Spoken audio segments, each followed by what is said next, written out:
तो बच्चों, मैं आशीष जारिया स्वागत करता हूं आपका आपके अपने यूट्यूब चैनल स्टडी विथ एजे में। इसमें आज हम देखते हैं आपकी एट ग्रेड अभ्यास पुस्तिका विज्ञान, गणित और सामाजिक विज्ञान की जो है। इसमें आज हम गणित विषय का अध्ययन करेंगे जो कक्षा 7वीं के लिए है। और इतना बता दूं कि आपकी विज्ञान, सामाजिक विज्ञान, हिंदी, संस्कृत सब मैं करवा चुका हूं, तो प्लेलिस्ट में जाकर उनको ज़रूर देखें और चैनल को सब्सक्राइब करें। आज हम देखते हैं आपके गणित का अध्याय नंबर 1 में आपके पूर्णांक, इसके सवाल देखते हैं कैसे इसके सवाल हल होते हैं। और एक बात याद रखना बच्चों कि आपकी परीक्षा के समय मैं बहुत महत्वपूर्ण प्रश्नों का एक सीरीज़ बनाऊंगा, एक वीडियो बनाऊंगा जो आपको मिल सके। इसके लिए चैनल को सब्सक्राइब कर लेना ताकि वो आपको आपके यूट्यूब चैनल पे मिल जाए। आइए जानते हैं अध्याय 1 पूर्णांक। सबसे पहला प्रश्न है इसमें, एक ऐसा पूर्णांक युग्म लिखिए जिनका योग ऋण 3 है। तो उत्तर में हल में लिखना, जैसे देखो ऋण 7 धन 4, योग बोला तो जोड़ना है। ऋण 7 और 4 को जोड़ेंगे तो ऋण 3 आएगा, क्योंकि बड़ी संख्या में ऋण का चिन्ह है तो 3 के सामने ऋण का चिन्ह लगेगा। वैसे ही ऋण 6 धन 3 है ना, तो धन और ऋण का ऋण हो जाएगा और ये घटेगा तो क्या होगा, ऋण 3 आएगा। यानी 6 में से 3 गए तो 3 आएगा, लेकिन ऋण का चिन्ह है तो ऋण 3 लगेगा।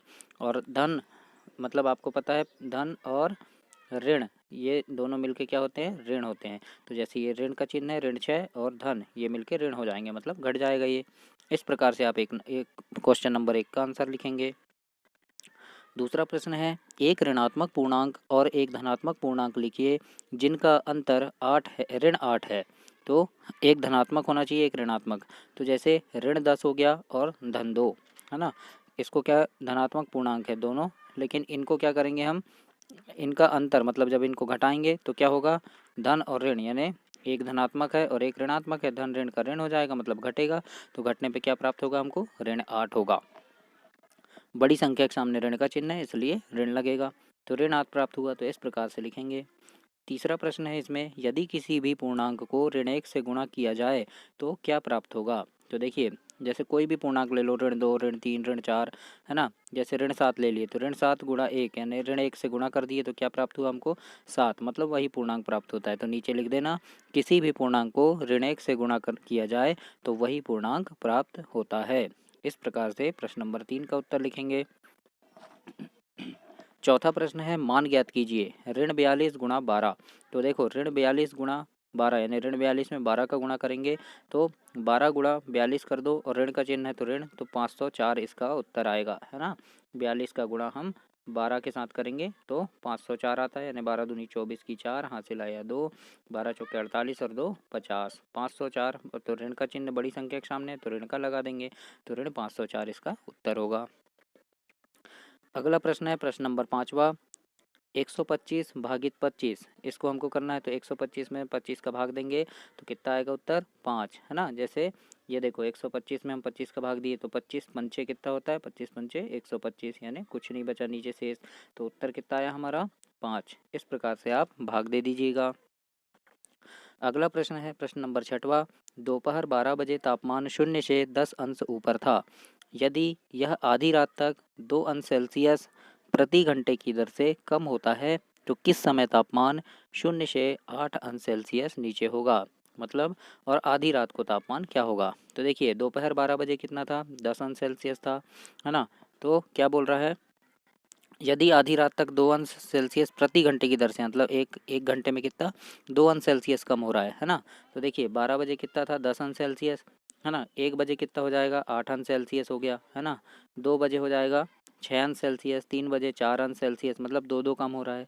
4 बजे हो जाएगा 2 अंश सेल्सियस, 5 बजे हो जाएगा फिर 0 अंश सेल्सियस, 6 बजे फिर -2 आ जाएगा, फिर 7 बजे आ जाएगा -4 अंश सेल्सियस, 8 बजे आ जाएगा -6 अंश, 9 बजे आ जाएगा -8 अंश, 10 बजे कितना आ जाएगा, -10 अंश सेल्सियस आ जाएगा, 11 बजे कितना आ जाएगा, -12 अंश सेल्सियस, और 12 बजे आ जाएगा -14 अंश सेल्सियस। मतलब आधी रात तक कितना होगा, आधी रात का तापमान क्या होगा हमारा, 14 अंश सेल्सियस होगा। इस प्रकार से बनाना है आपको ये वाला गणित।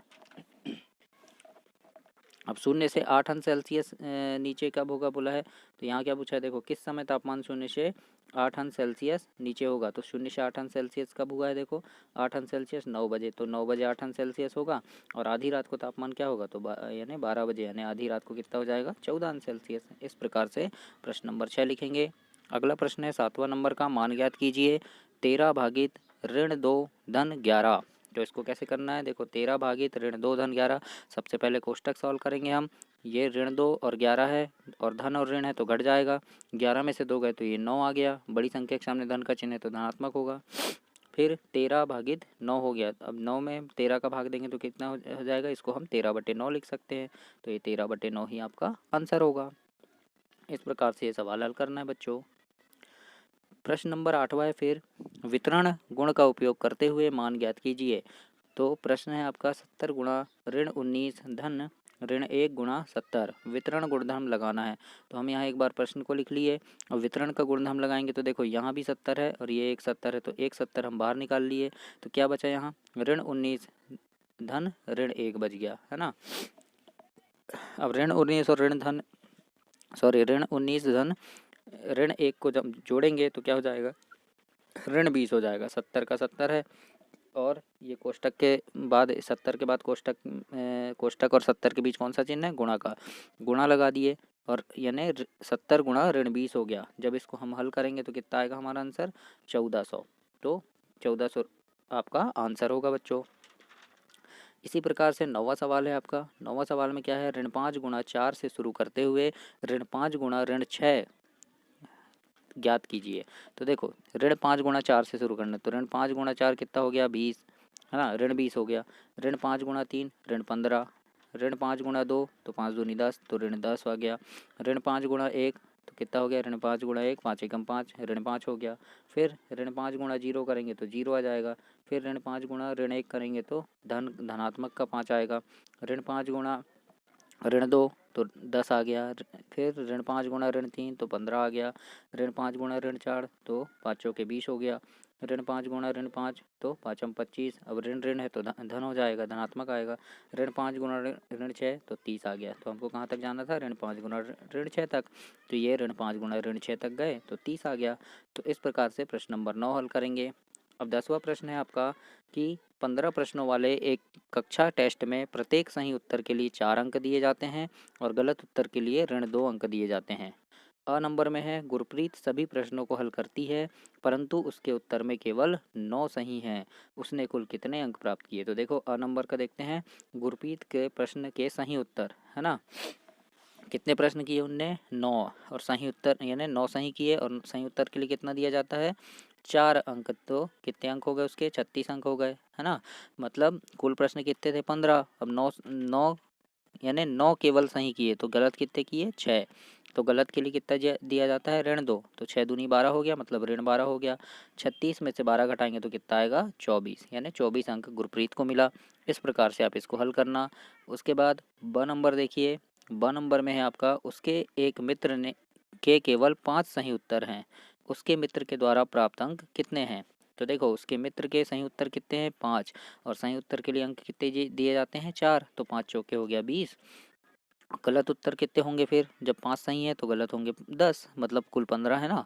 तो 5 अगर सही है तो गलत होंगे 10, यानी 10 प्रश्न गलत हैं। और एक प्रश्न के लिए कितना दिया जाता है, ऋण 2 अंक। तो कितना हो गया ये, ऋण 20, मतलब 20 और ऋण 20 को घटाएंगे तो 0 आएगा, मतलब उसको 0 अंक मिले। तो यहाँ लिखना, उसके मित्र को प्राप्त अंक बराबर 0। तो यही होगा बच्चों उसका आंसर। तो इस प्रकार से आपका ये अध्याय 1 पूर्णांक समाप्त हुआ। अगली वीडियो में अगला अध्याय देखेंगे, अध्याय नंबर 2, उसके सवालों को हल करेंगे। तो चैनल को सब्सक्राइब करना ताकि आपको ऐसी ही वीडियो और भी मिलती रहे। धन्यवाद।